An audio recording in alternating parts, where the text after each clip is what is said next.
So, what's up, everybody? It's Matt again for Civil Conversations 2. A white woman and a black man is what I'm calling it this week. I'm pretty excited about this conversation because it's kind of a continuation from last week, but with just different people, right? Basically, how are we, right? And so a lot has transpired this week, from the things with monuments going down and being defaced, being beheaded, to defunding the police. It's just the list goes on and on, right, of what's been going on. And I thought it would be really good for me to pull, or for us to be able to experience a conversation between two different sides from a gender standpoint and location going into this week's conversation, and bringing in different types of experiences. I wouldn't say expertise, because I feel like sometimes when I say expertise or you hear expertise, it's like different, it's like, oh, well, this person with this many letters behind their name is now talking. I think there's a lot of value in just everyday people like the three of us or like everybody else who's watching right now, and just learning from each other. And so the concept of civil conversations, just as a reminder for everyone, is that I will be bringing on 2 or 3 guests to talk live with me, and they've never met each other before today. And typically most of the meetings would be 10 to 15 minutes beforehand. So Tony and Ashley have literally just met about, I think it was at 6:45 this evening. So that's what makes this exciting overall. So first off, I would like to give Ashley an opportunity, a couple minutes, to basically answer this one question. And then I'm going to have Tony answer the same question as well. It's like, how are you, Ashley? How are you doing? How do you feel as the white woman, or a white woman? And it's important for everybody to understand she is a white woman. She does not represent every white woman. She does not represent every wife, but she may reflect some of the things that some of you guys may share. So Ashley, just let us know, how you been and what's been going on with you. Tell us a little bit about yourself as well. So I'm conditioned to answer that question as I'm peachy. I was raised in the South. I was born, raised in Richmond, Virginia, and kind of moved a little bit of all over the place. And those experiences of moving to different places and different cities has kind of shaped me into kind of being a standout from the family I was raised in, as far as being raised in a conservative family. Mm-hmm. But I found my own views that differed from them, and I've kind of dug a little bit deeper and built on my own thoughts separate from the family that I grew up in. So there's at times combativeness in conversation with my very own family. And I know that there are a lot of others out there that can kind of feel that very same way. Mm-hmm. I know that a lot of Generation X and Gen Z individuals can very much have differing views from their family, because we have access to more tools than our family had. We have access to more social media and really friends in general. You kind of gain knowledge as you grow. And when I went to college, it was kind of I like to say it was my great awakening, because it opened my eyes up to a world outside of the small town that I grew up in the suburbs of Richmond. So that's really when things started to make me go, and then digging into that and kind of forming and shaping my own views, not from like news media or anything like that, but simply education and the want to know more. And so I look around to a lot of my white friends and see that the great awakening that I had, years ago going to college is currently happening to them, and they're sitting with that uncomfortable feeling and not really knowing what to do. Can I ask you a question? Is that a way of kind of like, I appreciate how you just brought that back, and not to cut you off. I know you were going somewhere, but I thought it was interesting. You said the Great Awakening, how you brought that back to how you're feeling today. Is that like it's, the term woke is big right now. Like, well, it's been around for a little while, but like, do you feel like that they're starting to become woke, or they're like kind of like, I don't say woke, but like, is it just kind of, does that make sense what I'm saying? I would say yes. Because when I was sitting, I took human sexuality as an elective my freshman year of college, which also happened to be an election year. So it kind of opened doors to me, because that class alone, I took it as an elective because it was quote unquote an easy thing to take. And it wasn't easy for me at all, because it caught me all up in my feelings, because I was suddenly learning about these things that I would never taught or improperly taught. Mm-hmm. So that freshman year, in particular, that first semester of college, I kind of had my wake-up call, because of that class alone made me start questioning things. And they do touch on race and human sexuality. And I learned so much, because I was also surrounded by people different, like culturally, I was surrounded by people from all walks of life. So I like to say that I'm a student of life. Like, I'm always learning, and life is so fluid. So it's constantly evolving and constantly changing. So if you're not constantly learning, then you're not growing. I think that's huge. It's funny you say that, because I was just thinking, I was talking to another friend of mine. He's actually white. He made a similar statement like that just last night. We were chatting about all that's going on, and he's just like, you know what, Matt, I realize I just have more to learn. He's like in his 40s, and he's like, I just have more to learn. I can't let that go. You know what I mean?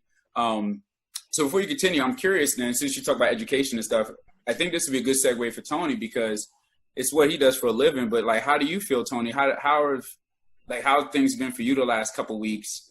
Maybe sharing that with myself and Ashley, and we can kind of, how you been? All right. Thank you, Mac. Thanks for having me. Interestingly, it was interesting to hear Ashley speak about, this great awakening that she experienced in college. Because I think there's something about college where that happens to you. I grew up in Baltimore City, liberal, predominantly Black city. So when I went to college, I went to a small private liberal arts college. And, I'm dating myself a little bit here, but I was in college right around the time the Rodney King beating happened. I was in college. That was my freshman year. And I remember some Black students on campus organizing a march around campus. And as we were marching around campus, a gentleman on my football team yelled out the window, and he wasn't part of the march. He was a white male on my football team, and he yelled out, "Rodney King got what he deserved." So when you talk about this great awakening, I'm coming from Baltimore City, and to hear that, that was kind of a great awakening, the great awakening for me. But Matt, you sent me a text 3 weeks ago, maybe a couple weeks ago, and it just said, "Bro, I'm struggling." Yeah. And so when I think about how I'm doing, when you think about how this has all impact me, I didn't answer you right away because I was struggling as well.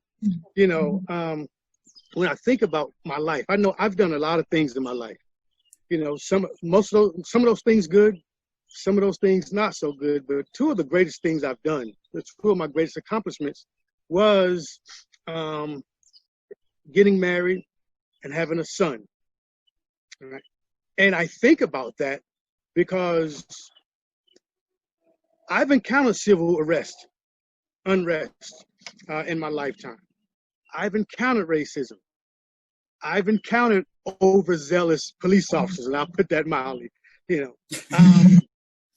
But there was something different about this one, about this situation. And in my emotions, you know, and some days I was saddened. Some days I was ready to fight. Some days I was angry. But one of the best things that happened, starting with COVID, was I had 5 great friends. And it's nothing like having friends. You know, when you talk about guys that have known me since I was 13 years old, and they know everything about me, and they're able to check me when I'm not on point, but they're also some of my biggest cheerleaders. So when I think about, you know, being able to have conversations with those guys, I mean, and we have daily conversations. We have a chat line, and we're just going and going and going, you know, and you start to see we all had an opportunity to kind of relive, you know, these experiences with racism, these experiences with discrimination. And we're all college educated. You know, we're part of that crew that you would say made it, you know, because coming up and growing up in Baltimore, you know, there were many that looked just like us that fell by the wayside. So in my struggles and in my emotions, I sent an email out to my staff, out to my coworkers, you know, and I just said, hey, I'm all over the place with this thing, you know, I'm struggling, you know, and I put a clip in there from Family Matters from 1989, you know, and I just said, hey, I was a sophomore in high school in 1989. And the clip from Family Matters was about the son who had been, you know, pulled over by the police. They said, it said his light was out or his blinker, he had the wrong blinker on or something. And, you know, they pulled him out of the car, threw him on the ground, you know, and that was 30 years ago, you know. And so now here we are 30 years later and thinking about what we've been seeing within the news, what we've been seeing happening. Now I have my sons to think about. Yeah. You know, and go ahead. I'm sorry. Go ahead. And you know, so it hit me like way deep down in my gut. I'm just like, man, I need to do something, you know, to make a difference. I have to do something to make sure that my boys don't grow up experiencing the things that I experienced, but living in a world that we're living in where people are being ostracized, people are being discriminated against. Right. People's lives are being taken because of a lack of understanding, but more so because of the color of their skin. So you know, it's wild. Like when you think about the times, you know, like y'all tell me what y'all think, because even just listening to both of you telling your stories, like especially from a historical standpoint, and we're young in this race issue in the United States. Like, I mean, let's be real for a second. None of us was like in World War II, World War I. None of us have been slaves. And so, but it's wild to see that like some of these same conversations are still happening today, right? So when that happened with Eddie Winslow back in 1989 episode, I'll never forget that episode, you know, because what stood out to me the most was that, I mean, his dad was a cop, and he questioned him a little bit, You know what I mean? And so it's crazy to see that, you know, and to think about that stuff. Like, so for you, Ashley, like in your spaces, do you feel like, I guess because of your history, do you feel like or believe that it's like, well, at least for you, you've been aware, is that correct, about this for a while, prior to the last 15, 20 years? I think we lost. Did we lose Ashley? I don't know. Oh, there it is. You're back in now. All right, can you hear me now? All right, yeah. I was saying from your perspective, like with all that's been going on, like how Tony brought up, you know, the Eddie Winslow situation from Family Matters and like the Rodney King thing. And here we are back, you know, here we are in 2020. I was just saying, like, for you, like, do you feel like, man, this has been going on a long time too, based on your own experiences as well? Well, I know that it has been going on a really long time, and I think so many people think we are so far removed from Jim Crow era and don't realize that if you are above the age of 80, you are an adult during the Jim Crow era. So there are people living on Earth that were adults through that era. And so we aren't so far removed from it. And so when I hear people saying, well, get over it, or that was a long time ago, none of them were affected. I mean, I also had studies in epigenetics in college, so I understand a little bit more than the average person that trauma is built into your DNA. It is passed down, and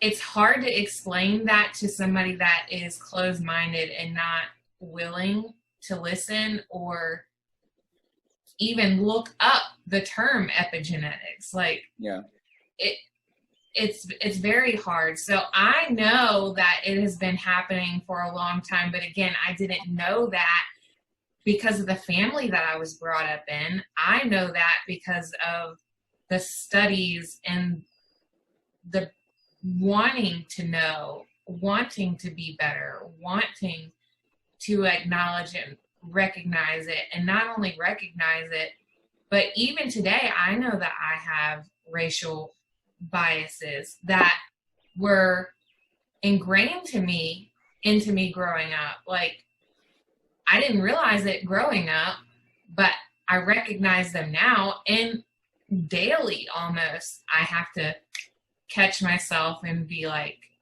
there are some other factors here. Yeah.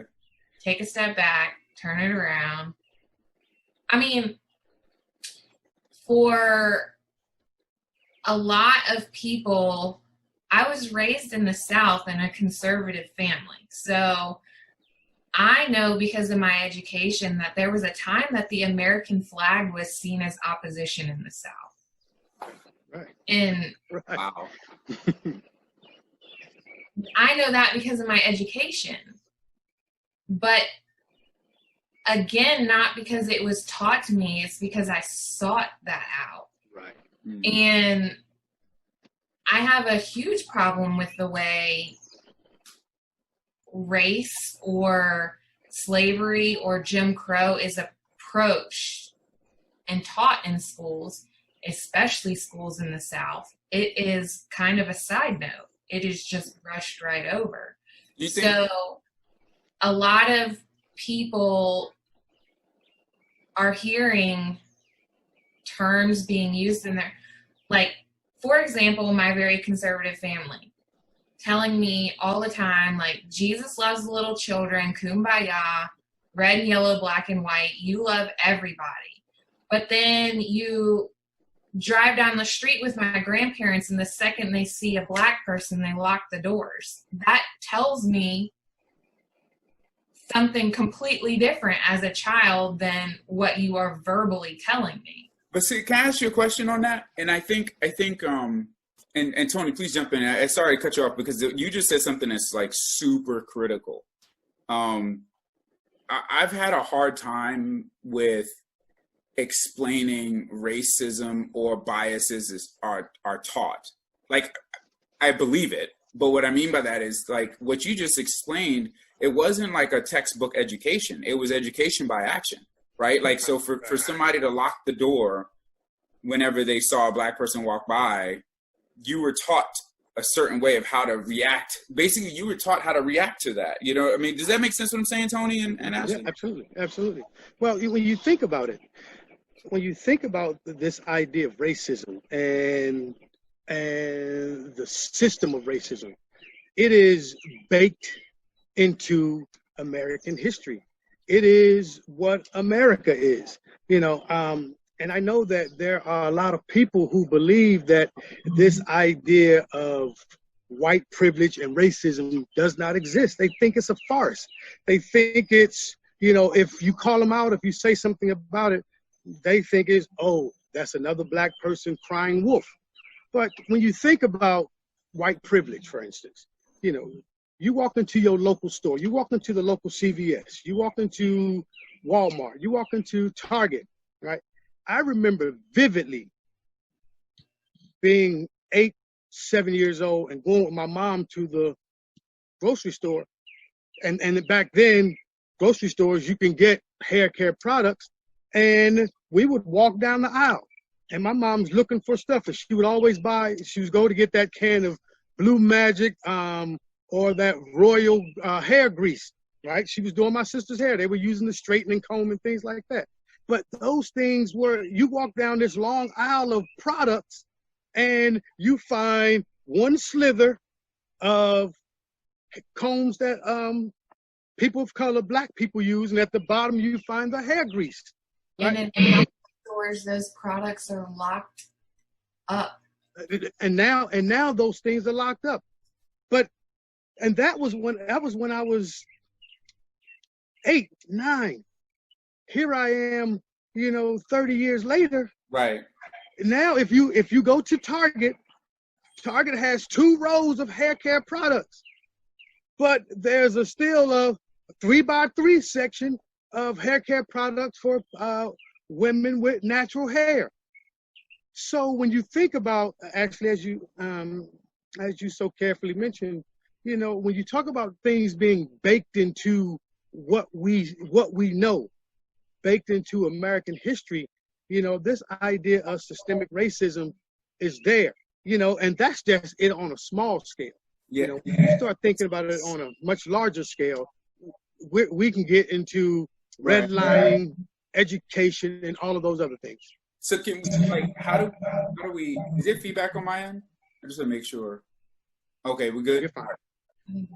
I'm trying to figure out, like, how do we, and I want to be fair and balanced, right, when it comes to, and we're not going to have a lot of the and it's kind of tough, right, because it depends on the type of counter arguments to the statement here, because I'm hoping to have more of that on these next civil conversations. But, like, being able to explain systemic racism is very difficult, right, because the word racism has a default negative connotation to it no matter what, right? So not saying it's systemic racism doesn't exist. What I'm saying is that people's willingness to understand that it exists or want to understand that it exists, they become defensive at times because it's like, I'm not racist. What are you talking about? Or that doesn't actually exist. And, you know, I mean, how do you guys feel like there's a way to explain that in a manner that is healthy for conversation so they know, like, hey, look, like what you explained, Tony, about basically you explained the way the environment has basically been designed for a specific group of people is a form of a systemic racist. And let me just piggyback on that. And Ashley made a great point when she spoke about her having to go out and seek education. She had to go out for herself and find out and learn about so that she could understand. And I think that's one of the issues that we have. But when you think about systemic racism in our society, you have to go back. And I've been talking about this last 30 years, but let's multiply that 30 years times 5. So we go back 150 years. We go back to right around the end of the Civil War. when two things happened right around the end of the Civil War. First, there was this idea of redlining, right, where blacks were forced to live in certain areas, right, and because they lived in these certain areas, they didn't have the opportunities that whites did. They weren't able to get bank loans. They weren't able to get some of the things that they need. While that was happening, and that's how, as we know, the quickest way to build wealth in America is through, home ownership and education. We already know that it wasn't until 1954 that schools were desegregated. So when you're talking about 1865, you're talking about, first and foremost, blacks weren't able to go to school in terms of, or go to any of the top schools because of segregation, right? And then you had this idea of redlining. So banks would not give loans to people of color or black people when they would give loans because they lived in certain areas, but they would give loans to whites. There was actually in the 80s, there was a study done in Atlanta. And in that investigation showed that even in the 80s, 1980, that redlining was still happening. And people of color who had they had better incomes, better credit scores, they were mid to high income black families, but white families were still getting loans from banks before those families would. So that was happening. So education and property values. And we know that you own property. Once you start to own family, now your family is able to start building wealth. Now you're able to pass that legacy or that piece of property or that piece of wealth down to your children. And we're talking about 150 years of that. So whites have had a 150-year head start on us in terms of home ownership and things like that. So I'm sorry, were you about to? Yeah. One other thing that happened right around that time was the Homestead Act. And the Homestead Act simply meant that as families wanted to go, families that were citizens wanted to move out west, they were given 160 acres. Think about that now, 160 acres of land, and all they had to do was cultivate that land. Mm-hmm. So you move out into the heartland, you have 160 acres, that's yours. Imagine what you could do, what you were able to do with that over the course of 150 years. So while you, as a homesteader, was able to go out there and really multiply your wealth with that 160 acres, right? Black and families that stayed along the coast, white families, they were able to go to college. They were able to buy homes, so they were able to multiply their wealth. Black families were didn't have anything to multiply. They lived, they worked, they rented, they did those things, but there was never an opportunity for them to build any wealth, to sustain any legacy. So now you hear people making comments about, black families need to, pull themselves up by their bootstraps. They need to do this. They talk about these cities that are, these liberal cities that are in shambles.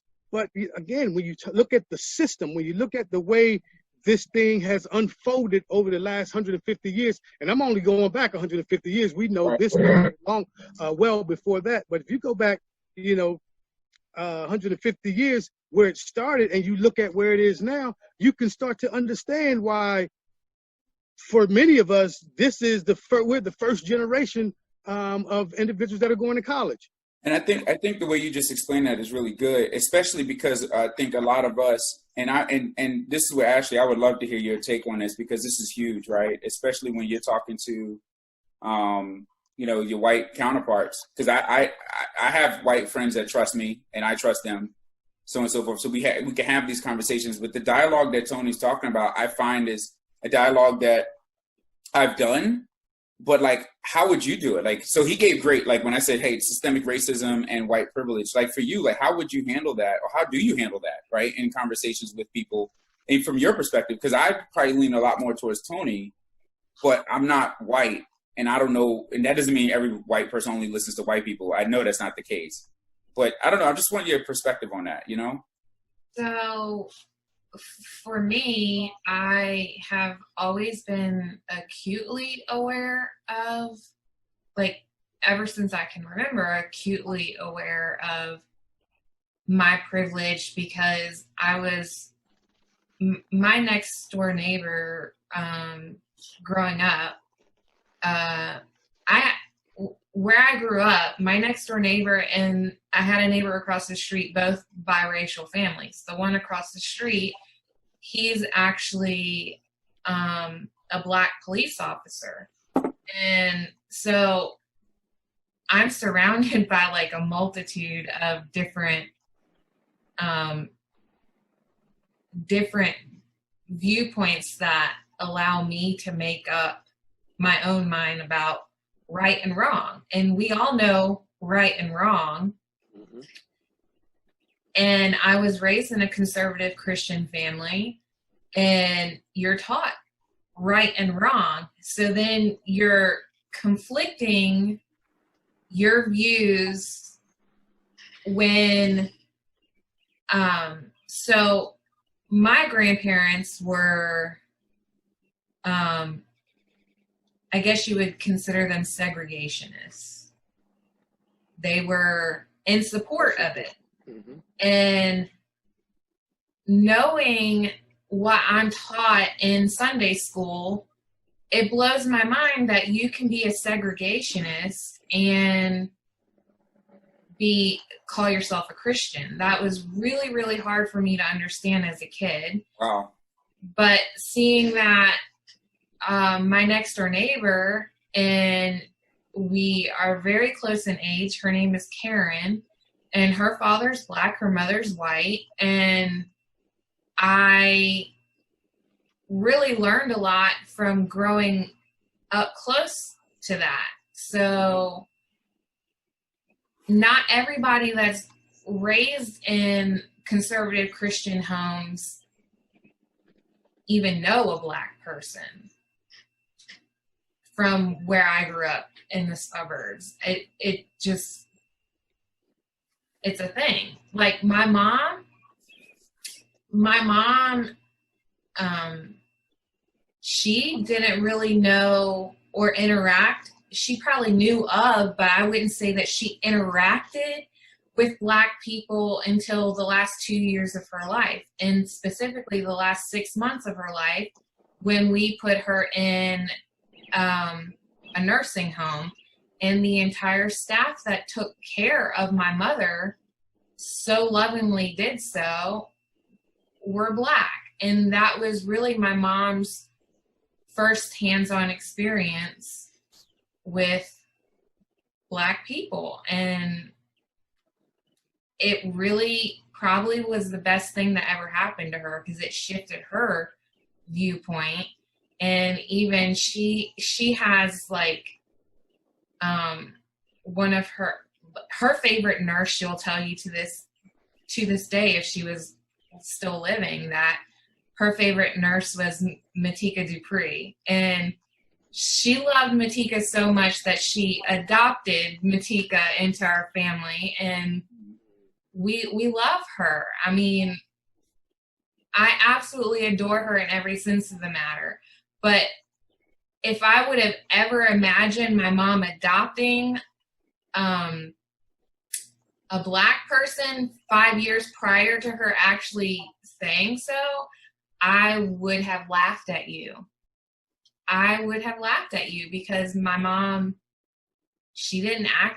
I mean, it's not really her fault. I can't blame her for it. She was retired, and she was in that community of going to church and going home, going to church, going home. So can I ask you a crazy question from a white perspective? And I hate to make these general terms, because I do not believe that any one of us represents the entire. Okay, but like, is it racism or ignorance? I think it's a little bit of both, because I think racism Well, there's two separate things that happen. You have racial biases, which can turn into racism. But I don't think a lot of people understand the difference between the two. And I kind of touched on that a little bit earlier, is I was taught racial biases, but not verbally. I was taught them by action. Like sitting in the den watching TV with my grandma, a black person coming on the channel and she changes the channel. That teaches me something. Like my jaw. I'm sorry. I could not keep a straight face on that one. That blows my mind. It happens, and it is I'm more blown away. Like I'm blown away. It is much more evident. I mean, I could tell you story, and it's not that my grandmother was a bad person. You just have to understand what she was taught, and then what she was taught, passing it down into generations of her family. It morphs and changes, and it's fluid because every generation gets a little bit more knowledgeable. Yeah. So, and I think actually, and not to cut you off, actually, I think you made a great point when you talk about this idea of it being taught. You know, whether it's directly or indirectly, but when you think about this idea of it being part of the system, something that's being taught generation after generation becomes systematic. And when we think about another thing that was taught was this idea of oppression, you know, and oppressing, you know, people of color. And again, something that started during slavery, continued after slavery, continued through Jim Crow, and it still continues today. So when Matt, you asked the question, you started this portion, this segment off talking about how do you get people who aren't Black to understand that history really details that or outlines that for us. But to Ashley's point, or Matt, you asked the question, is it ignorance or is it racism? Ignorance simply means that you don't know, right? If you don't know something, then you should go and find out. You go and you learn. But what happens is individuals will learn one thing, racism, and they will accept that as the truth. So I think it starts off as a level of ignorance, but then you buy into what you learn, which is you learn racism, so that becomes your truth. So what about this then? What about this then? Like, here's another part, right? And I'm saying this because I don't think I mentioned this on the call last week. Maybe I did, but you know, for that first 7 days or so after the video was released, I got about 32 different text messages, emails, and phone calls from my white coworkers, friends, etc. And I am thankful for every single one of those calls and text messages. I'm very thankful for each one. What I found is that the more I've been telling my story, or Tony, I don't know if this happened to you or whatever, I think there's another level of nuance when it comes to ignorance and like, well, before we even get to racism, it's some people may not think it's important to know because it's just not in their day to day. So for example, when I've told my story to a couple of white friends of mine who are men, and they're like, how in the world could this happen to you? Now it was important to them. Right. Now it was like, and when I say it's important to them, it's not like I'm impacting their paycheck. I'm not impacting like their kids. I'm not a teacher. I'm a friend or a coworker. Right. And they're like, whoa. So now I think there is this level of, I want to go learn. So I wonder if this is going to sound so deep, but I wonder if our years of separation had, especially on a class level, has impacted our ability to care to learn more about the other side, right? Especially, does that make sense what I'm saying? Because we just may not be around. I didn't grow up around a whole lot of white folks. I didn't start working with white folks till I started going to the city. I'm from New York, so the city is just going to Manhattan, right? So like that's when I started. Most of my friends are all Hispanic, Indian and Caribbean and Black, right? Of course. But does that make sense what I'm saying, y'all? Like where I'm going with that? I mean, Ashley, what do you think about that? Where I'm going to? Well, yeah, absolutely. I think there is an element to it that I think it's hard for white people to I don't know how I want to word this. That it's a safe space. It's between us three and God knows how many viewers. I think it is easy for white people to empathize, but it's hard for us to put ourselves in those shoes of, because we will never know. We will never understand what it's like to be judged solely on the basis of our skin color. We will never know. We can empathize with it all day, but we will never know what that's like. And so that being said, I think the only thing where it truly impacts people where they can say enough is enough, as a white person, enough is enough, is if they truly have Black people close to them, that it impacts them, so it impacts us. I don't know if I'm explaining that, but there are white people that don't have Black friends. They have Black associates that they don't feel comfortable having these conversations with, but they don't have Black friends, so it's hard for them to really stand up true. And for example, if you're an animal lover and somebody torments a dog, it's easy for you to be able to say, as an animal lover, hold on, that's wrong. And stand up and stand your ground and say, that is not right. We need to do something about this. Yeah. As a white person, if I don't have any Black friends and I am stuck in this bubble of not really having the knowledge or the intent to want to know, because there are a lot of white people that don't even want to know. They don't want to be bothered with any of this, and that hurts my heart, because I just know that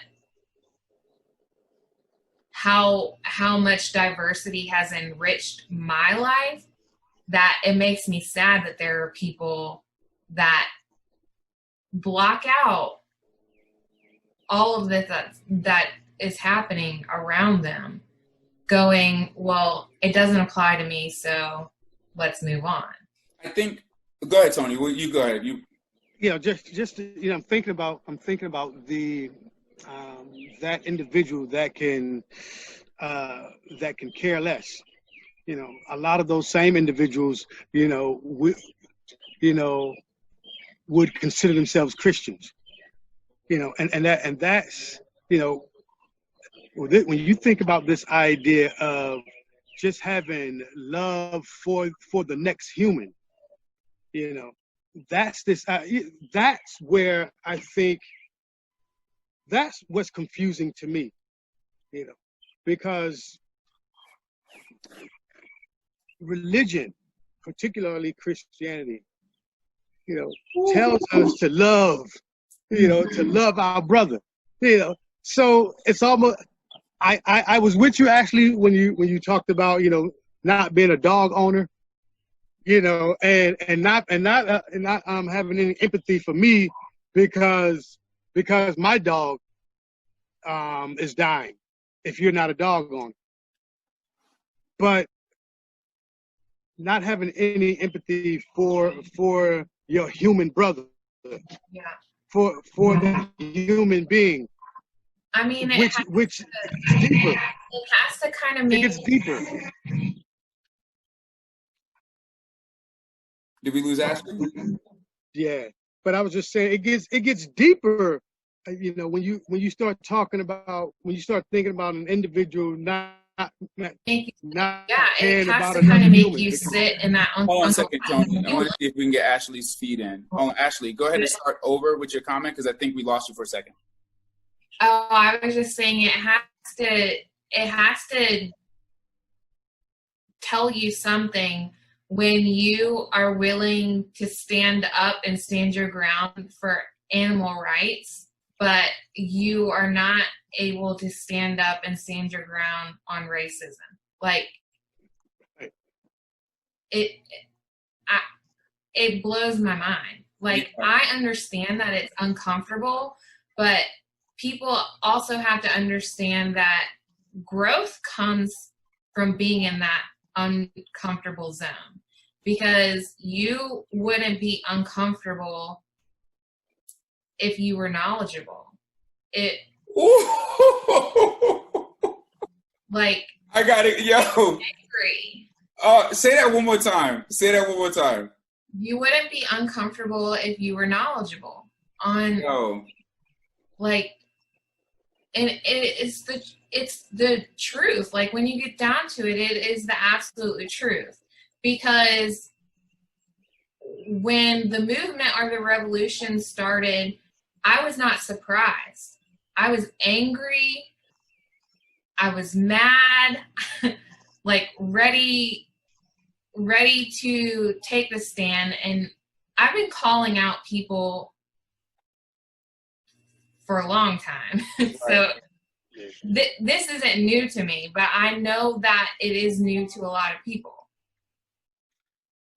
Yeah. Let me ask this, and Tony, you make a comment. So I'm gonna do in the next, like over the next 10 minutes, people are making a lot of comments. So I'm gonna start addressing some of the comments and statements so that way we can kind of raise them up a bit in the conversation. That's why I keep looking down at my phone. Some good stuff from both Jasons and, you know, Bill and everybody like that. So I wanna bring some of that stuff up. Tony, were you about to say something before I jump into this? No, go right ahead. So let me jump on. You know, I was listening to what Ashley was saying, and you know, she talked about calling out people. You know, and I was, you know, just thinking when I'm thinking about calling out people, and I'm thinking about, you know, just go ahead, Matt. I'll come back to that. No, you good. So I'm gonna start with Jason Parrott. I'm gonna do the two Jasons, and then I'm gonna say something. So Jason Parrott said, "What if a white person was raised with racism, but they were sheltered and don't even know it's wrong until it's too late? It's sad, but could be true." And then he kind of made a follow-up statement to clarify. He said, "Just want to clarify, I wasn't making an excuse for racism, but just pointing out that the motive may not always be part of it." And I want to comment to that real quick. So when I first moved to the South from New York, I actually thought that at first I was like, yo, race is a huge deal in the South. From New York to Richmond, Virginia, I was like, yo, at least up the North, we were so segregated in sections. Like, you got Spanish Harlem, you got this, you got that, you got whatever. You just kind of knew where not to go, right? You just wouldn't, like, you just knew. In the South, it was like, it was just strange for me. But I really do believe, like, there was this one time, here's a story. We went to a church in a place called Montpelier, Virginia, my family and I. We were the only black people that walked in the door. And not only black, we're Nigerian, right? So we all, you know, my parents have the accent, the Nigerian accent. And a little boy turned around. He's probably like 3 years old at the time. This is back in 2000, by the way. He's like 3 years old. He turns around and says, "Mommy, why is their skin darker than ours?" I would never, ever, ever consider that kid racist. Never would. He just literally didn't understand why our skin was darker than theirs. Like, it was just, it blew my mind. So to Jason's point, I kind of feel him on that. That doesn't necessarily mean that it's an excuse to do wrong, but it may be a reason for the racist thinking. I mean, any thoughts to that? Can I ask you a question about, like, how young were you when you first had to talk about race in your family?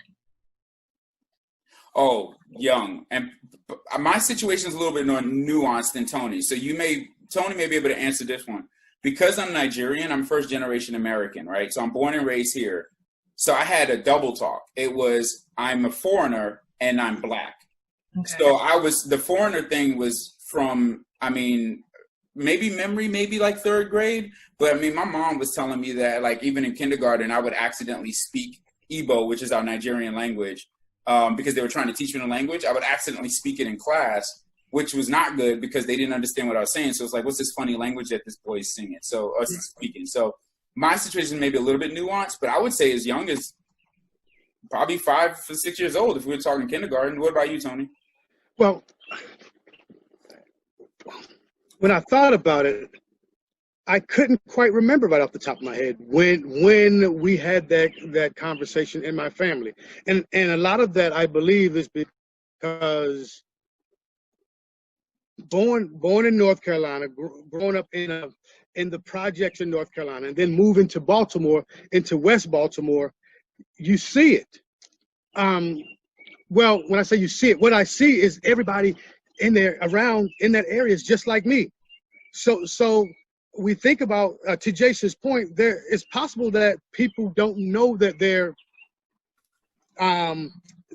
racist because it's a learned behavior, but it's also possible that a black person may not know that they're being discriminated against, or even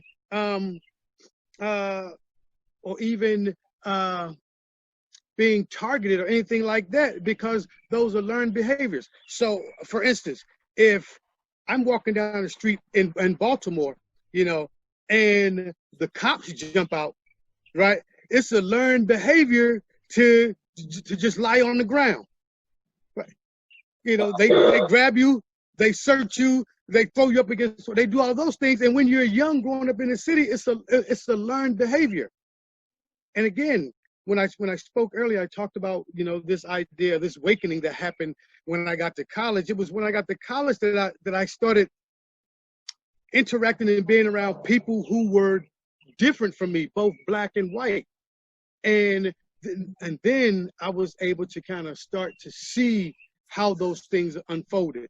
Well, I feel as a white woman, and from my personal perspective, with my family, love them to death, but I am nearly 35 and have never, ever, and this shows my white privilege, never had a talk with my parents about race.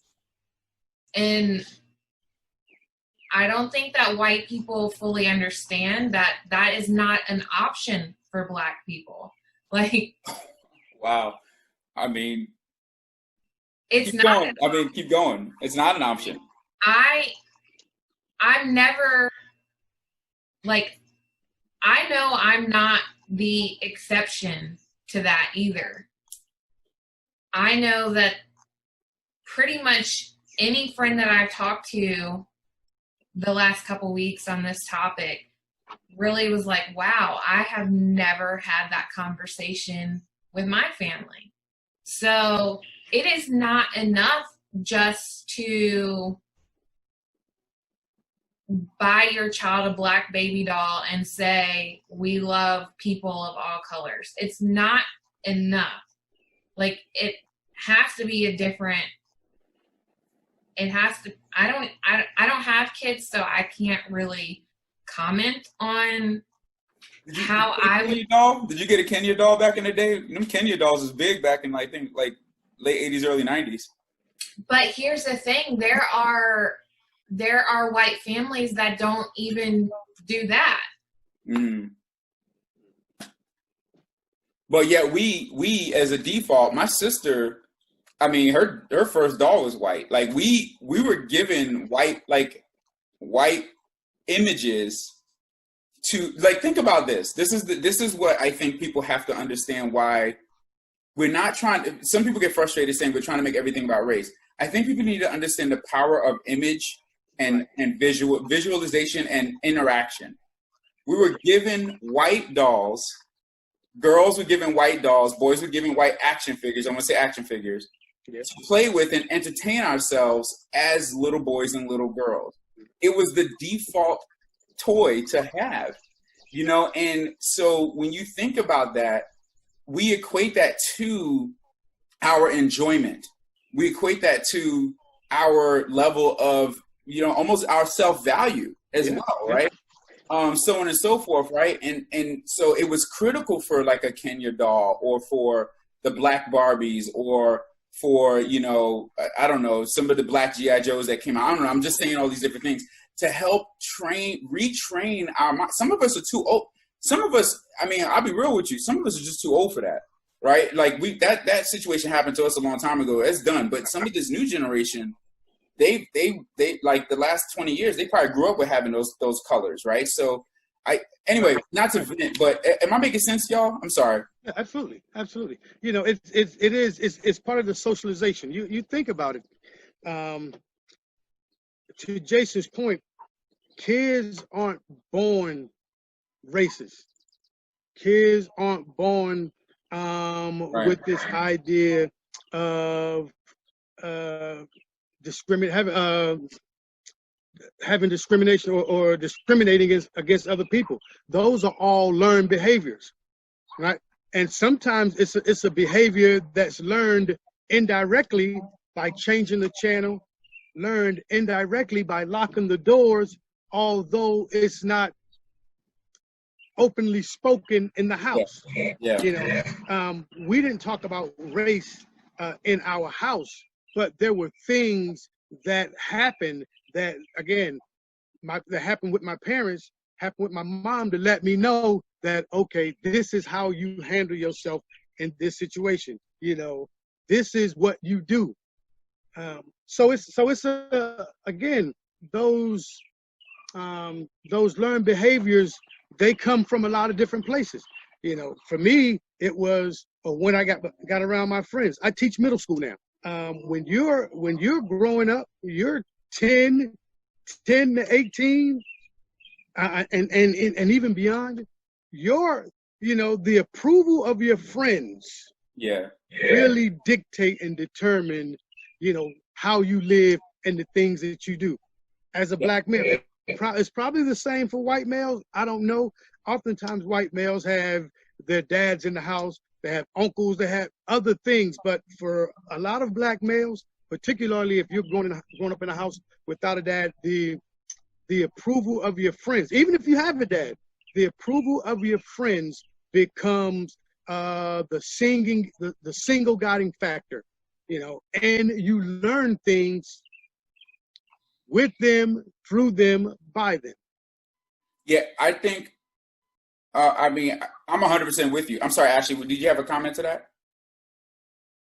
Oh, okay. I don't know why I thought I heard your voice for some reason.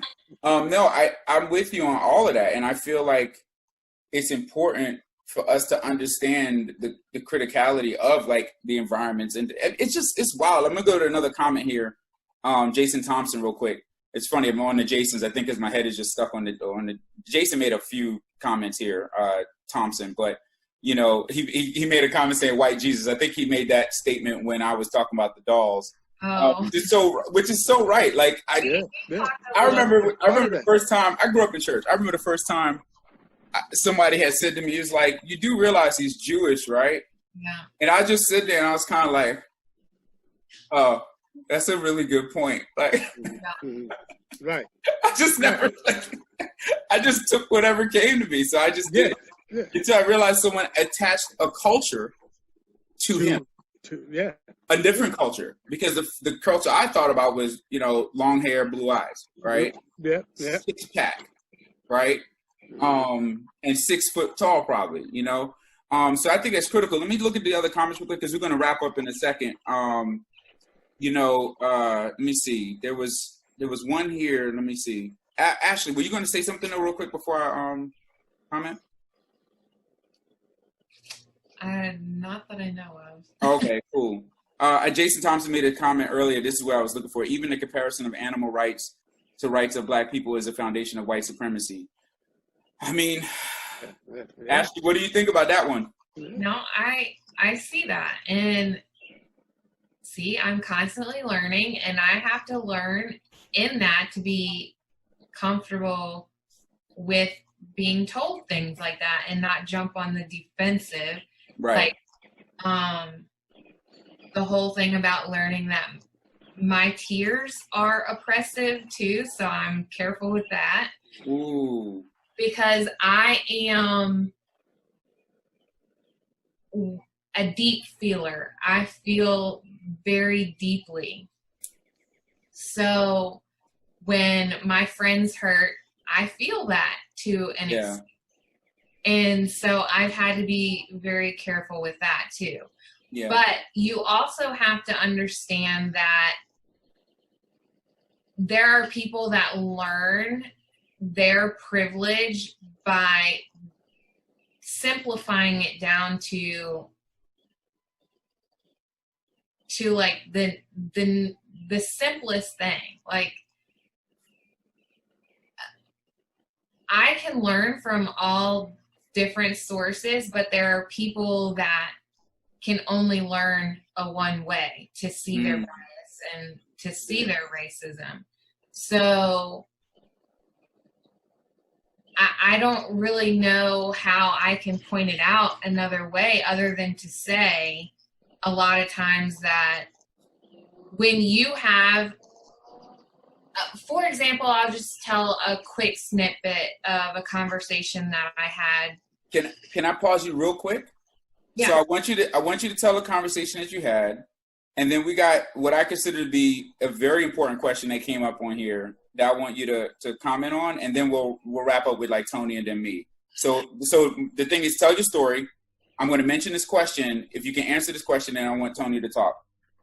Lina or Lina, I want to pronounce the name properly, but I apologize. Sutherland said, "Can you tell me more about that? Why are white tears oppressive?" So before you answer that question, let's hear your story. But I think that's important to share because that me to answer that, because I don't know if it is, because that is, I've learned, like I'm constantly learning, and this conversation is very fluid, so it's constantly evolving. right. So you have to constantly learn. Yeah. And so I don't know if I'm the right. If Tony can answer that, I have a small answer, but Well, you give your answer first, and then I'll. But I want to respect Ashley's story first. So Ashley, go Okay, tell your story, and we'll follow with the tears. Okay. Well, I had a conversation with because I have a home decor account on Instagram.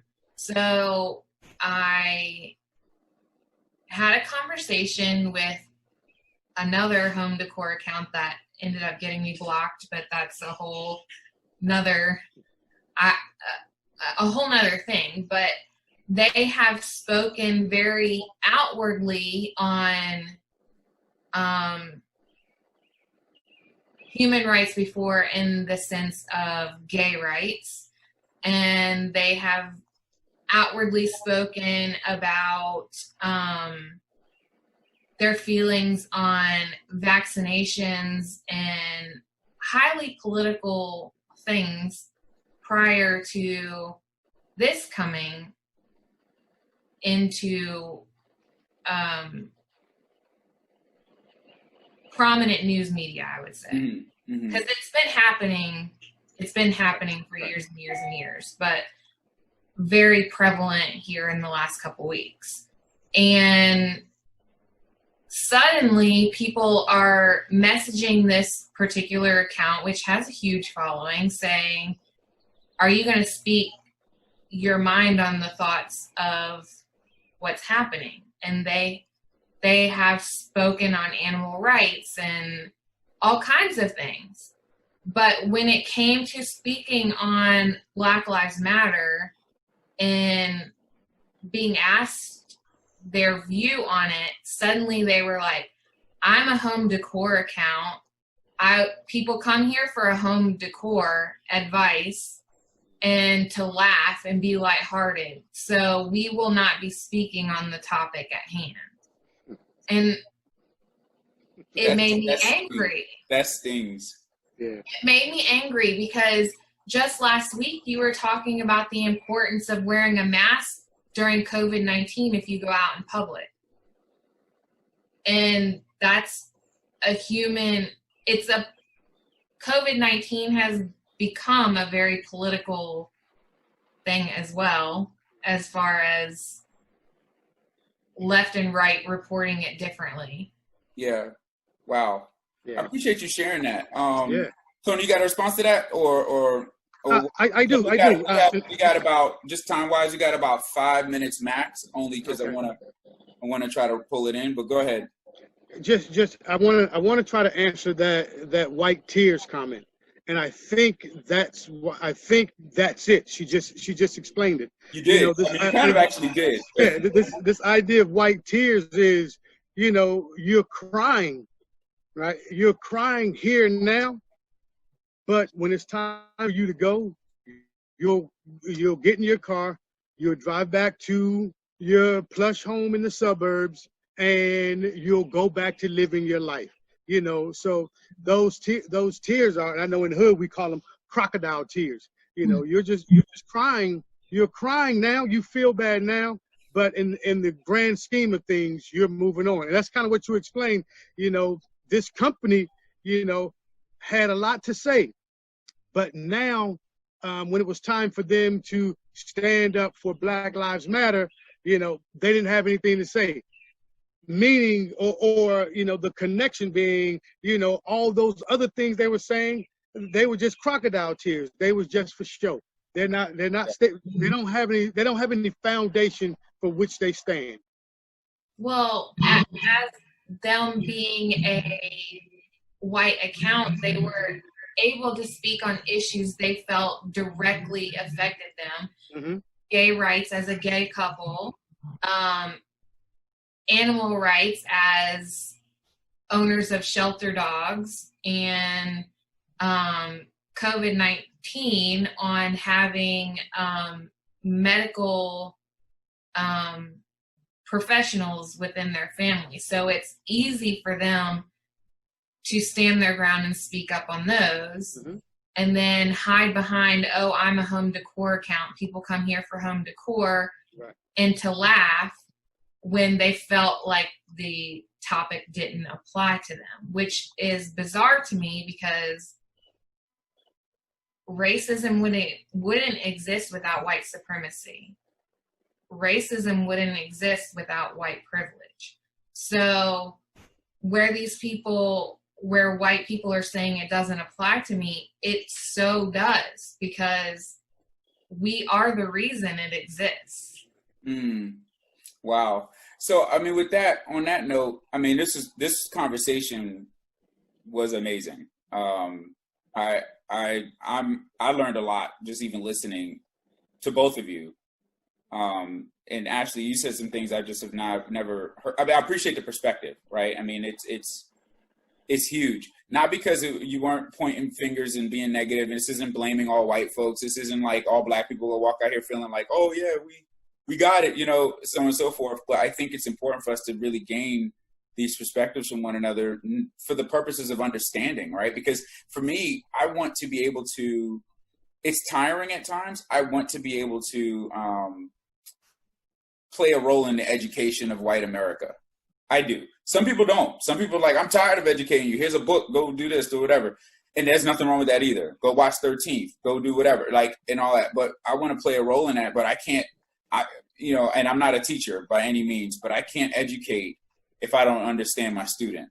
And I hate to say that to make it seem like they're beneath me. That's not the case. The more I understand the people that are in front of me, the better it is I can say things that allows them to understand what I'm trying to teach them. Does that make sense what I'm saying? Yeah. And it works the other way around. In order for them to learn, in order for us to learn, we have to understand the teacher. So yeah, that's important. Tony, is there anything last you want to say at all? Well, I'm glad we had an opportunity to have this conversation. It seems like when you